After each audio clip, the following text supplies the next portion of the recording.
Trump Jr.'s emails and Rob Portman's healthcare dilemma.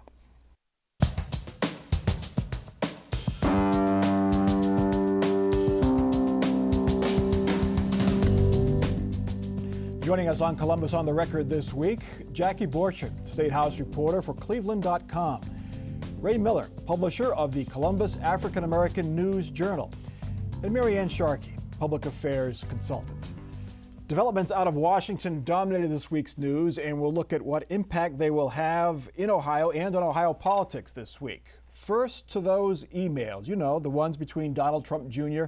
and a promoter named Rob Goldstone, who offered to set up a meeting with a Russian attorney. Goldstone said a client's father, a real estate developer who teamed with President Trump for a beauty pageant, had been told of official documents and information that would incriminate Hillary Clinton and her dealings with Russia.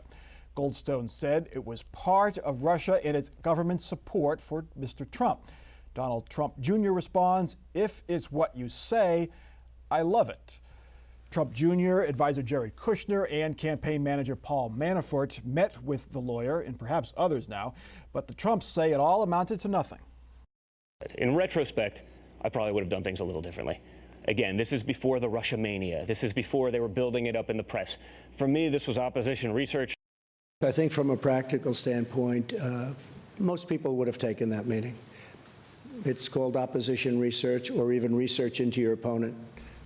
Democrats call the emails evidence of collusion. Ohio's Republican senator stops short of that. It's not appropriate to, have those kinds of meetings with that intent. I think that's clear, but I think it ought to be something that's subject to the investigation that's ongoing.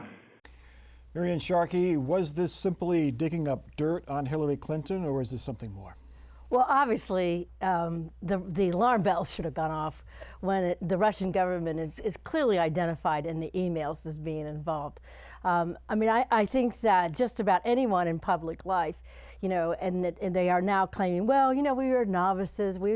Paul Manafort was not a novice. Paul Manafort knew his way around. Paul Manafort had dealt with Ukraine. Paul Manafort knew what the rules and regulations were. Paul Manafort knows what the federal law is. He sat in on that meeting.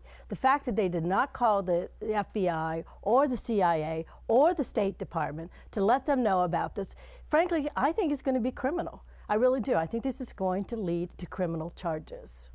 And Ray, we heard that there were other people in that meeting, including a Russian lobbyist who may or may not have been a former agent with the KGB. And what's interesting about that is how the information continues to dribble out, as opposed to all of that coming forth in the very first meetings that were held, and when Donald Jr.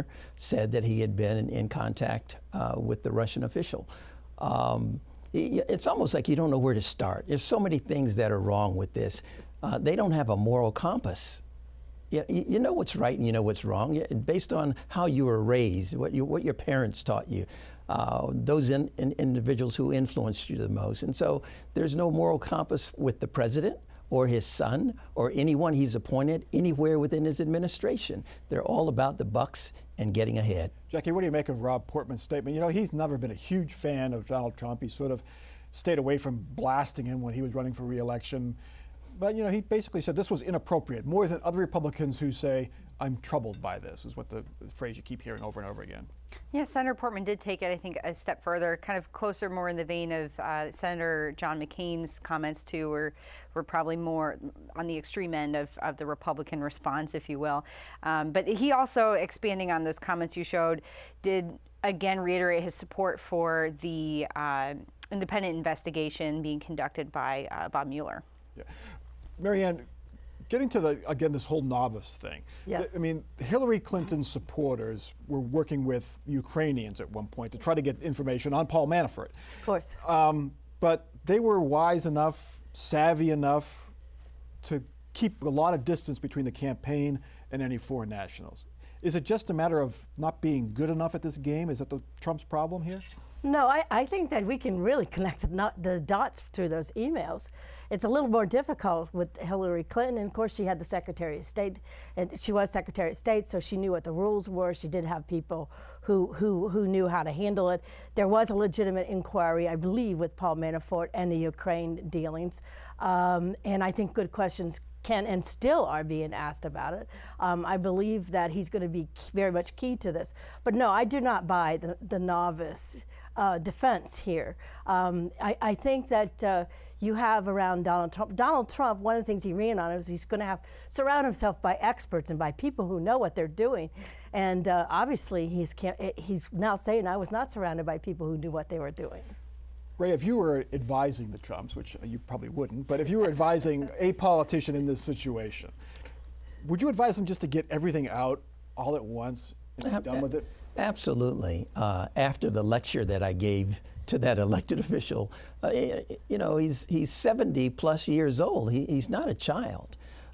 He's an American. Everybody in the world looks up to America in terms of our government, our democracy, our president, and so forth. You don't just enter in and start, you know, this small conversation about, well, we just didn't know. You're the president of the United States. That's a big deal. You think about that from the moment that you wake up until you go to bed at night, and how you can be excellent at what you're doing. And he's just not demonstrating that at all. I've had instances with chief executives where I sat with them and let them know exactly what I thought of them based on what they were engaged in, and I knew it was illegal activity. And some kind of brushed it off, and others, maybe when they went away, said, you know what, I better change this behavior. I think this shows also what can happen when you are pushing away that professional political help that, you know, Trump saw that as a strength during his campaign, that, you know, I'm not a politician and I don't have the experience there, and so we're doing things differently. But I mean, everyone sitting at this table has had experience with opposition research, and you know that it's not someone, you don't have your top campaign surrogate meeting with people about it. Interesting. Anyway, Republicans in the U.S. Senate have revised their plan to repeal and replace Obamacare. The Senate plan offers smaller tax cuts than the first plan. It allows some leeway for insurance companies to offer skimpier and cheaper plans. It would spend $45 billion for opioid addiction treatment, and it keeps some Obamacare taxes on high earners. The bill still has significant cuts, though, to Medicaid. The revised draft improves on the previous version in a number of ways, all while retaining the fundamental goals of providing stability and improving affordability. Moderate Republicans looking at this bill should be able to see that the incredibly modest change to the tax provisions, the small pot of funding for opioid abuse treatment, these other tweaks around the edges are like a drop in the bucket compared to what the bill does to Medicaid, to seniors, to Americans with pre-existing conditions.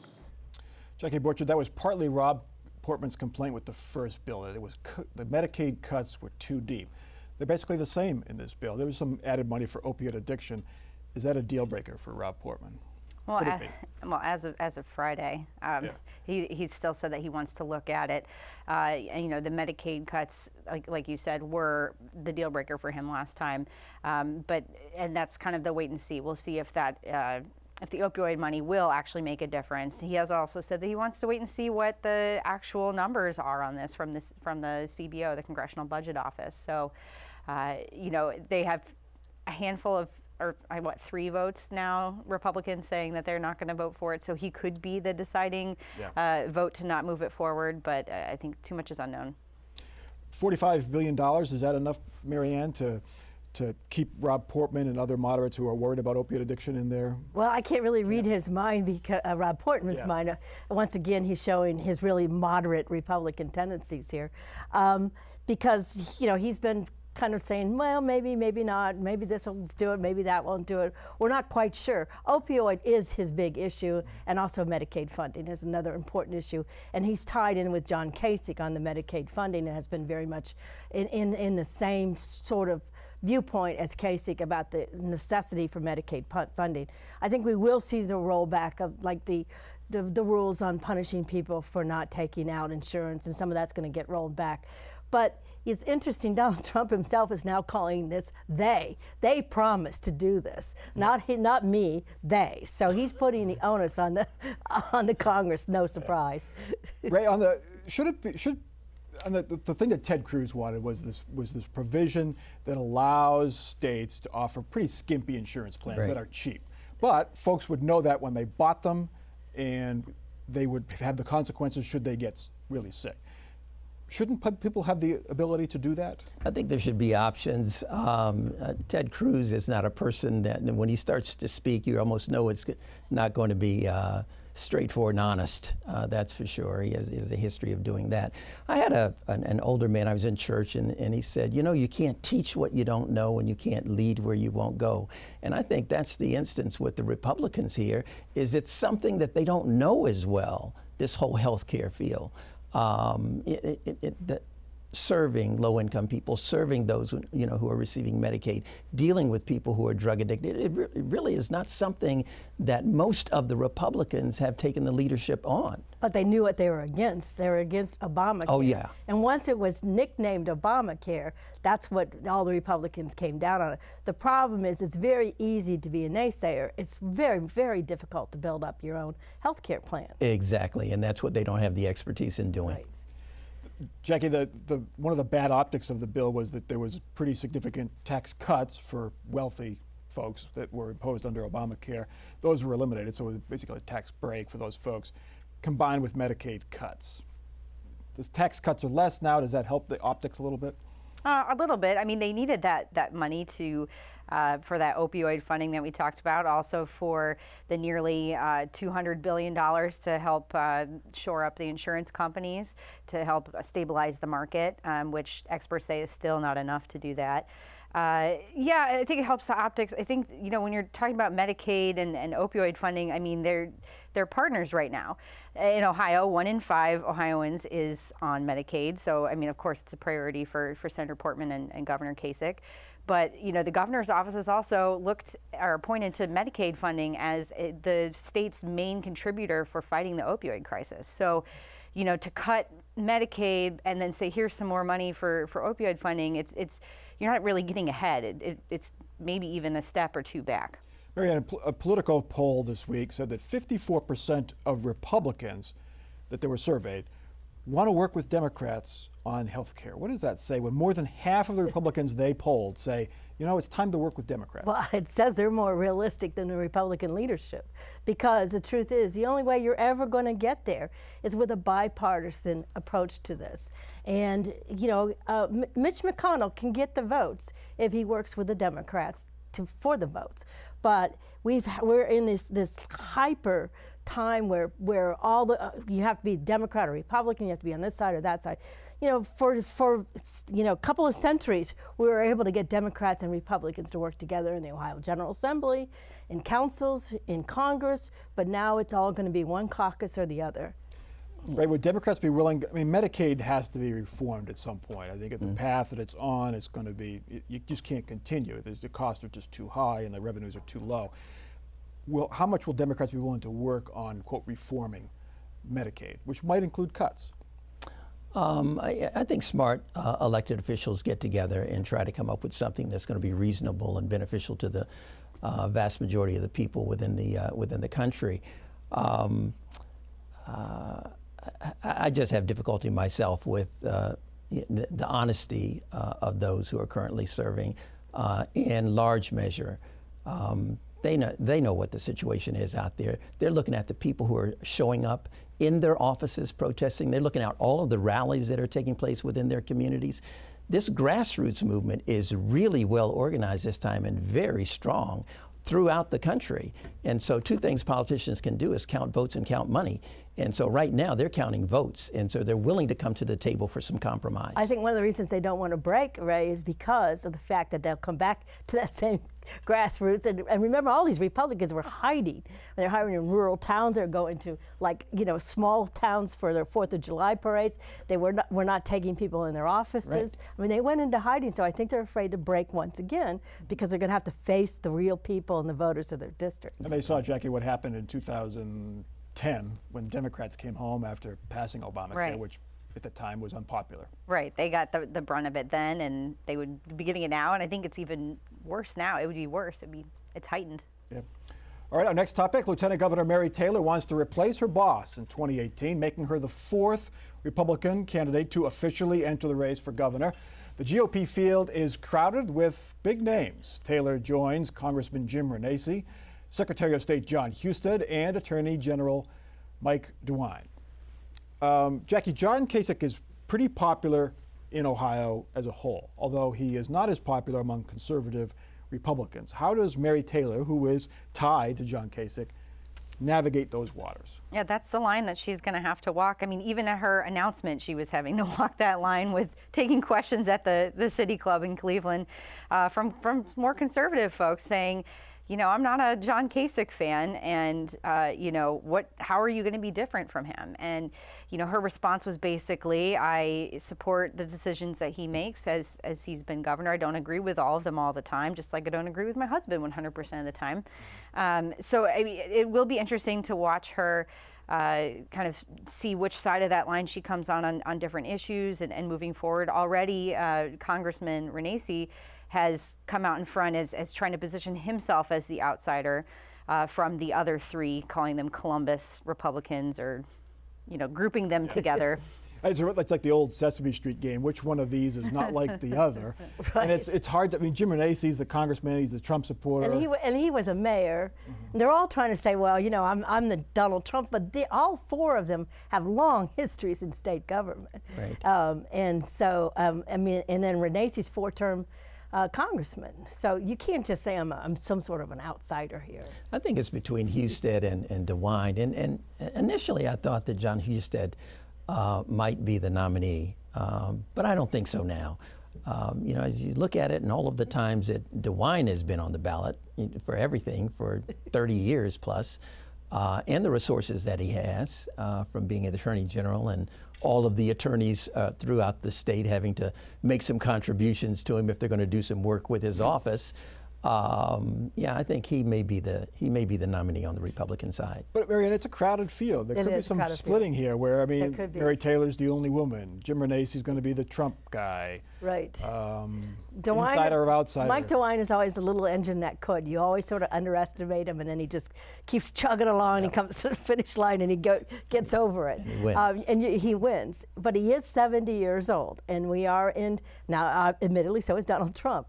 But he has been in office for a long time. John Husted is kind of, you know, a little younger, a little more boyish looking, 49 years old, and he's got a certain appeal. Mary Taylor's got an appeal as the only woman in the race, and you're right, Jim Renacci's he's going to probably self-finance here, so that's going to help him a lot.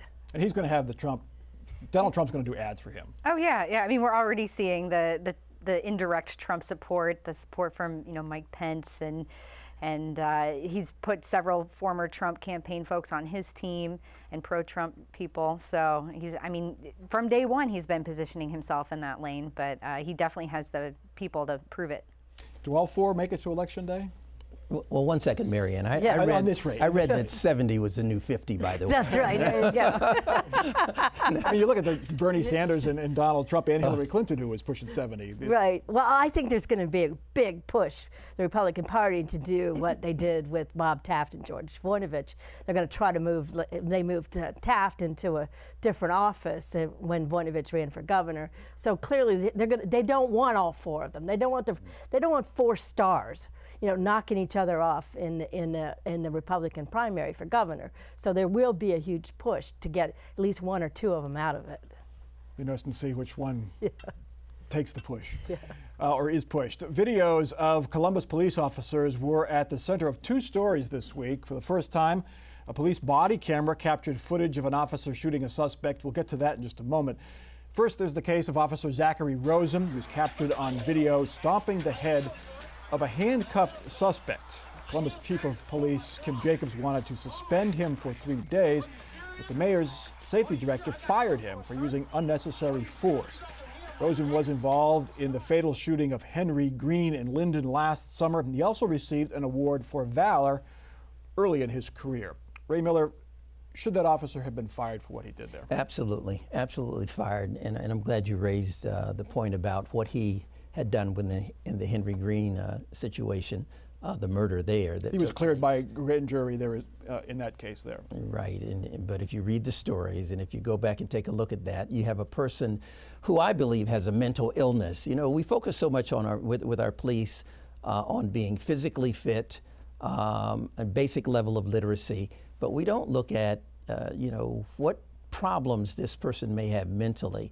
That's a sick person who will go out and stomp someone who's on the ground, already being handcuffed, and he runs up and he stomps on this kid's head. Well, what about the context of that is that suspect allegedly had hit another officer in the head prior to the video rolling and had been shooting into buildings.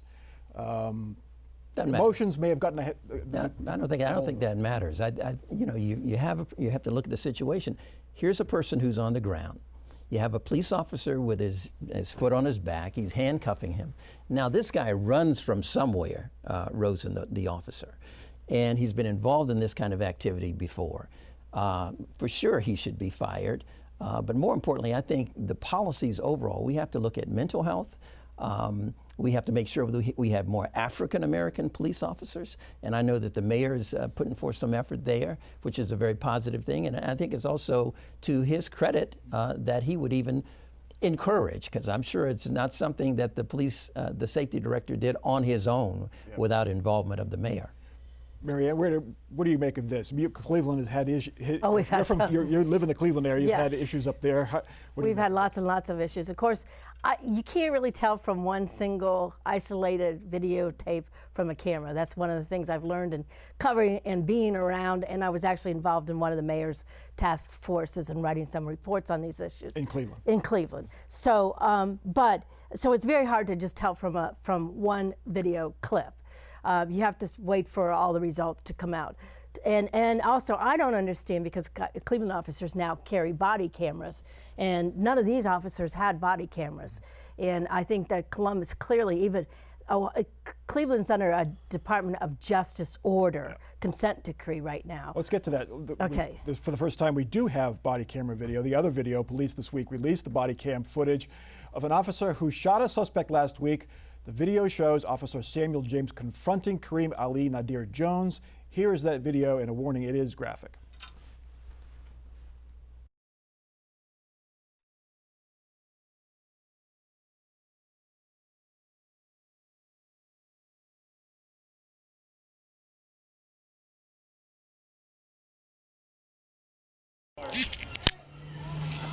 Cover him. Cover him. Stay back. Dude, why do you do that? Why? All right, a couple things about that video. It was silent at the start because the officer did not turn it on right away, and the audio was delayed. And police say Jones was reaching for a gun, and that a gun was found at the scene. What do you make of the body camera video, Ray Miller? I think body cameras certainly help. City of Columbus has a major problem right now. Since 2016, 24 shootings. 20 out of the 24 African American men. We have people who don't have sensitivity to human beings This officer when who they shot happen to him, be African Americans. That camera was on an African American officer. No, I understand that one. But all I'm saying is when you have 20 out of 24 people who have been killed, 20 African Americans out of 24 in the city of Columbus, in just a little over a year, we got a problem. We have a major problem. And I hope that the leaders in this city, most of whom are not elected to anything, the real leaders of the city come together and say, we've got to make some changes here. Jackie, that shows you the problem. The body camera is better than nothing. I think we have a better, clearer picture of what happened on that day, but it's not perfect. We can't hear the officer. We can't hear what the suspect is saying.